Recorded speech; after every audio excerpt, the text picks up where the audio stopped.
Saudações, sonhadores!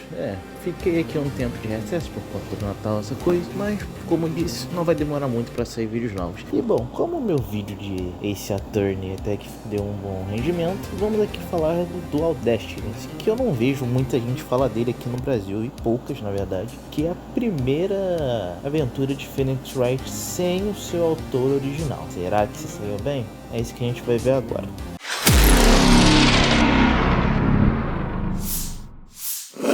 Ok. Para começar, temos que tirar o elefante da sala. Shu Takami não estava mais na produção de Phoenix Wright desde Apollo Justice. No caso do Apollo Justice, ele estava apenas como supervisor, mas não chegou a trabalhar ativamente na produção do jogo. Então, sem Shu Takami, a franquia ficou num rumo tanto quanto confuso. Ninguém sabia o que esperar, mas para nossa sorte, algo bom. Esse Attorney do Destiny é um bom jogo, ele consegue melhorar muito ainda as suas mecânicas anteriores. Mas antes de falar um pouco da mecânica do jogo, vamos falar do primeiro caso, que é The Turnabout Countdown. Eu vou evitar dar spoilers aqui, mas o que eu posso dizer basicamente do primeiro caso é que ele tem uma reviravolta bem interessante e que introduz uma personagem bem relevante, que é uma das melhores coisas desse jogo, que é Athena Sykes. O caso ele é interessante, uma boa trama, o plotzinho é legal e mais pra frente o caso ainda faz mais sentido. Bom, depois temos o nosso segundo caso, que é The Monster Turnabout,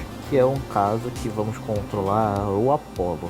Esse caso tem uma das reviravoltas mais legais na minha humilde opinião e realmente tem bons personagens. Temos a Jinx, temos o pai da Jinx, a Athena, que como personagem secundária, mas ela também faz uma participação interessante. E aproveitando que estamos no nosso segundo caso, vamos falar do nosso antagonista, que é Simon Blackkill. Bom, temos um histórico de bons antagonistas na série, como a Francisca, o Manfred von Karma, Edgeworth e, não tão queridos para alguns, o Clavier. E Simon consegue fazer uma certa inovação, trazendo um personagem que você não sabe muito bem qual é dele, por que ele faz isso. Além do que, ele é um promotor que está condenado. Isso não é spoiler, isso já chega a ser falado quando ele aparece, não chega a ser spoiler isso. Ele é um prisioneiro e ele simplesmente vai ser o seu rival por todo o jogo.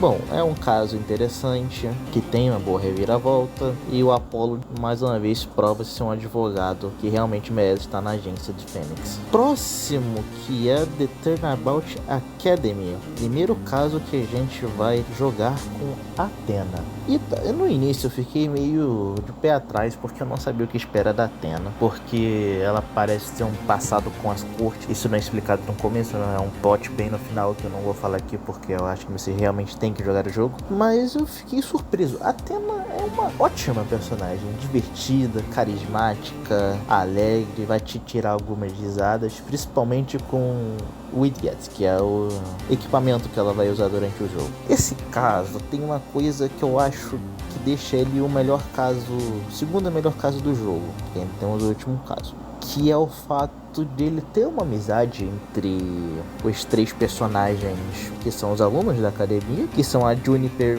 o Robin e o Huey. Eu acho que é Huey, não sei, quase certeza que é Huey. E a amizade deles consegue deixar o caso com uma carga emocional muito boa, tanto que realmente motiva. Você fica, ok, vamos proteger a Juniper, vamos caçar quem é o assassino do caso, e é daí pra melhor. E Simon parece ter alguma coisa com Athena nesse caso. Não parece ter no quesito de, tipo, ele tem um passado com a personagem.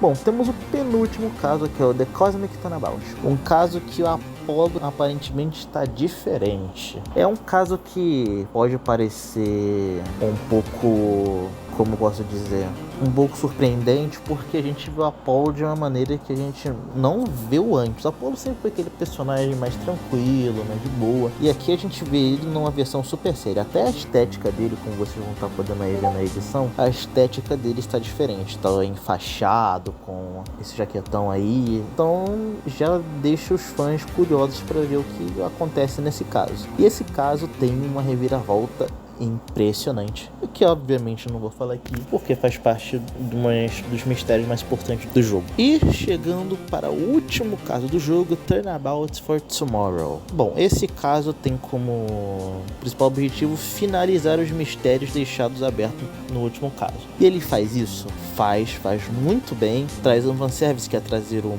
certo personagemzinho aí que eu não vou falar, mas quem jogou sabe quem é, trazendo um peso pra narrativa muito mais interessante. Temos também mistérios antigos sendo revelados. Temos a Trucy tendo um pouco de destaque. Eu achei a Trucy um pouco jogada para escanteio nesse jogo, mas ela tem um certo papel nesse último caso. E aqui é o ápice do jogo. Todas as conclusões são feitas, personagens que fecham seus arcos, tanto Apollo quanto Athena, que tem o maior destaque. Aparece também outro personagem muito carismático, coisa que eu posso falar, não chega a ter spoiler, que é a Pyr, né? A Pyr tá mais velha. E o jogo fecha muito bem, você fica realmente satisfeito com a conclusão e prova que Ace Attorney ainda assim pode surpreender. Agora, já que eu já falei um pouco por cima do enredo, vamos falar um pouco das mecânicas novas. Ace Attorney já tinha um problema, porque desde o 3 ele não tinha mecânicas novas. O próprio Shu Takami falou que as mecânicas estavam o agradando para não colocar mais novo. Mas aqui eles acrescentam uma mecânica nova, além de ter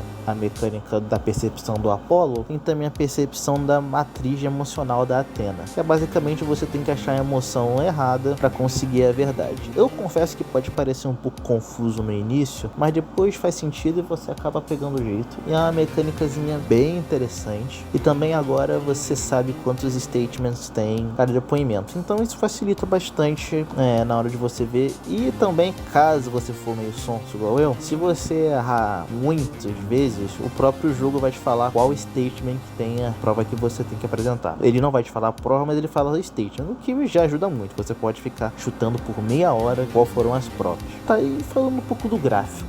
O gráfico não é ruim, lembrando que eu joguei ele na sua versão mobile, não pro 3DS, eu não tenho 3DS, então eu tive que comprar a versão mobile do jogo. Entretanto, como ele era um jogo de sprites, ele agora foi para um jogo 3D, algumas emoções dos personagens não estão tão bem feitas quanto essa daqui que você vai ver aqui na minha tela. Olha essa aí, é um pouco estranho, mas no geral os gráficos não deixam a desejar.